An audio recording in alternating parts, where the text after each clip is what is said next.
it's gone. So I just bought this one for my son about 2 weeks ago.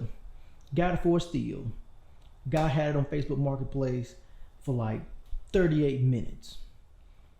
$250 for a Monster Moto 80cc, what you see here. $250 is what he had it listed for. I was like, I was looking for one for my son. The market right now is crazy.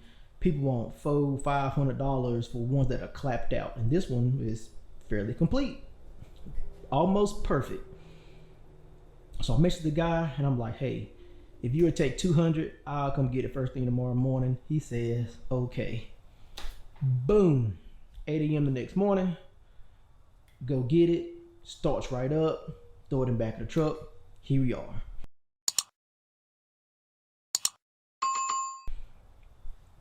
So once the high and the excitement is gone, what do you do then?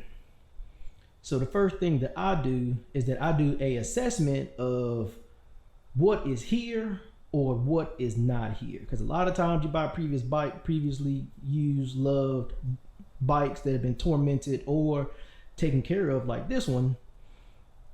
What's missing? What don't you have? What do you need? What is there? So this is not a bike for me. Now, when I bought this bike, and I could put a picture up, or if you've seen my previous videos, it was nothing. I mean, this bike was a total loss when I bought it, and now it looks like this. But this bike is for my son. He's 6 years old. I didn't really want another project per se. I just wanted something he can learn on and kind of grow on, because at the end of the day, I can put a 212 on it and boom, it's a whole new bike. So just kind of walking around this bike has almost everything on it, which is amazing that for $200, I get what looks to be a very low usage, really not tormented Monster Moto 80. Looking at this bike, everything is here and it's in good shape. The seat, good shape, perfect. I mean, I can't ask for a better shaped seat from a previously used bike. Throttle grips, I mean, everything is in good shape. The grip's not all toe up. It don't like the bike was abused and just thrown on the ground, on the concrete. The brakes work. All the plastic and the vinyls and the decals are in good shape. The fenders are here, present, not all cracked up and beat up. The brakes, the rear fender, the tires are in good shape. A lot of the times these tires will be like bald. The forks have just a tad bit slight bend to them. It has the actual foot pads. Foot pads work. The springs are there. That way, if you are leaning too hard, they will pop up to keep from digging to the ground, throwing you off the bike. It's missing the sticker. Not worried about it. Gonna replace it anyway. The disc brakes work. They squeal a little bit, but they do indeed work. The wheel bearings seem fine. And everything is here. The only thing that this bike is missing, and I don't know why it's missing it, is the kickstand. And it's like between $10 and $20 from what I'm seeing online. Other than that, I have basically a brand new Monster Moto 80 minus a $20 kickstand. So $220. So after you assess what all is missing, because you may be missing fenders, you may not care. You may be missing a seat, that's $30, $40, $50, $60. Anytime I buy anything used, I don't care if it's a vehicle, anything motorized used, the first three things that I do, I change the oil off the gate. I don't care if they say they just changed it. I don't know what kind of oil they put in it. I change the oil, I change the spark plug, and then I will inspect the chain, make sure it's good. And then if it has a clutch, I will take the clutch apart and I will grease it, because more than likely it has never been done. It starts up fine with the gas that's in it, so I guess that gas is fine. I'm not going to go dig into the carburetor because everything seems fine. Let's get the oil change, let's get the spark plug change, and pull the clutch off. I don't know what oil is recommended for this motor, but everything that I own runs 1030, fully synthetic, whatever the cheapest 1030 fully synthetic is what I run. Then I couldn't find the Autolite 255. This is the Champion equivalent. This is what I'm gonna run in it.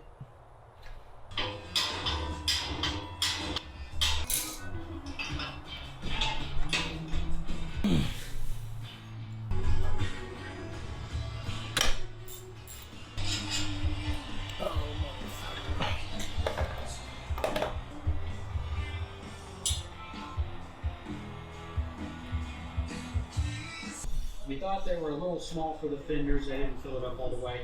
We switched it as 15 5.5 6 street tire.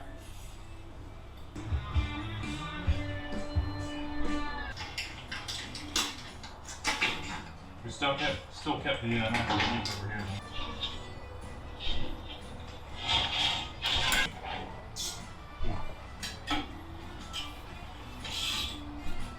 Oh, you want to do it?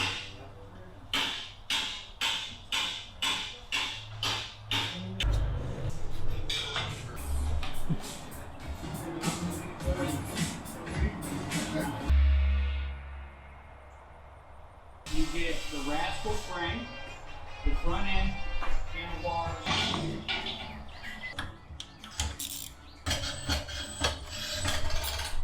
On the spacer first. Close.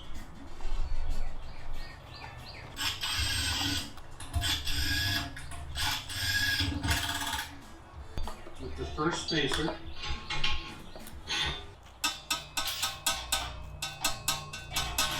The kickstand, so we can get this thing off blocks. We're going to take out the cover, which are recessed here. Twist throttle and brakes, the brake and the kill switch. We'll start with the twist throttle. Take out these Allen screws. Got it.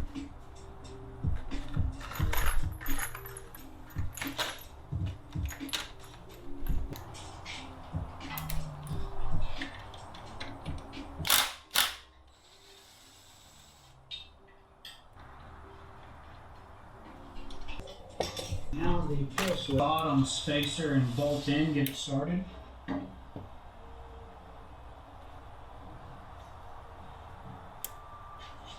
And line up that first hole.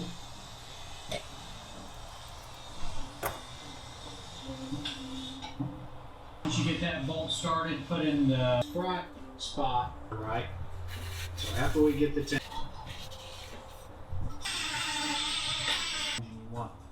We're going to engine. We're going to run this completely stock to show you how it fits. So we're tight. We'll do our final adjustment with the chain roller, and we're going to together.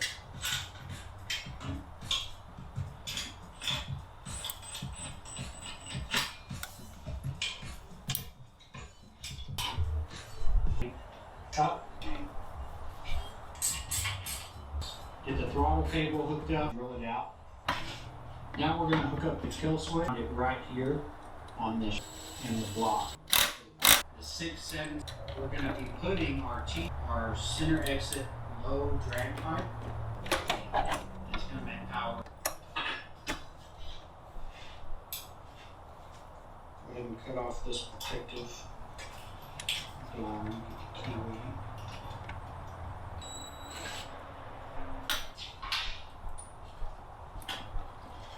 This is the 13/16 socket.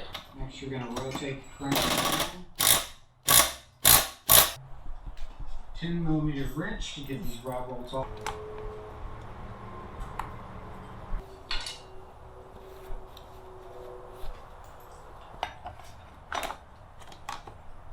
And I'm going to reuse 2 of the washers.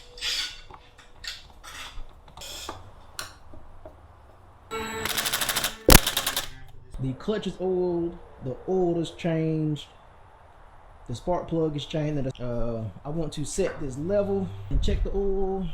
Google said 12 ounces of oil, so that's what I put into it. For whatever reason, the manual doesn't say how much oil to put in it. It just says put it in there until it is fine on the oil level. That might could use a little bit of oil. but I'm not gonna worry about it.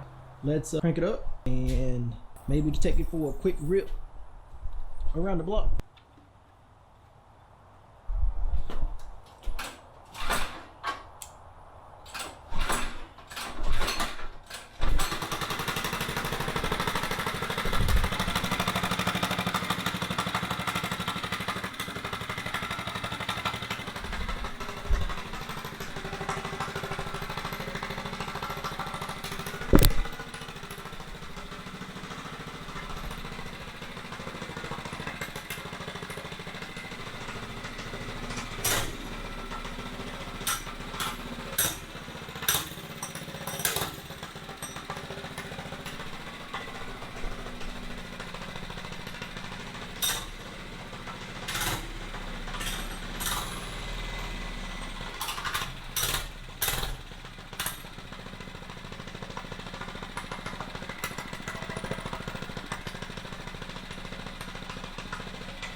Alright, everything seems to be running fine. I mean, I guess as good as what it can run for, you know, an 80cc motor with a 200-pound rotor on it.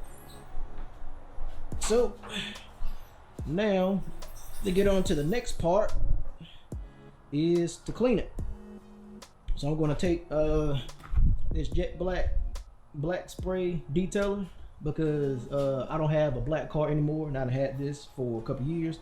So why not use it on this? And then I have some leather conditioner, some leather cleaner conditioner, my 303 protectant, and then my 303 cleaner that I'm going to use on the seat. So, you know, the bike is not dirty, but it's dirty enough. So let's make it clean enough. So this is gonna be a quick time lapse. I mean, I don't know if it portrays over on the camera like, but it's like this regular dirty. But let's make it not regular dirty and more clean. So let's get to it.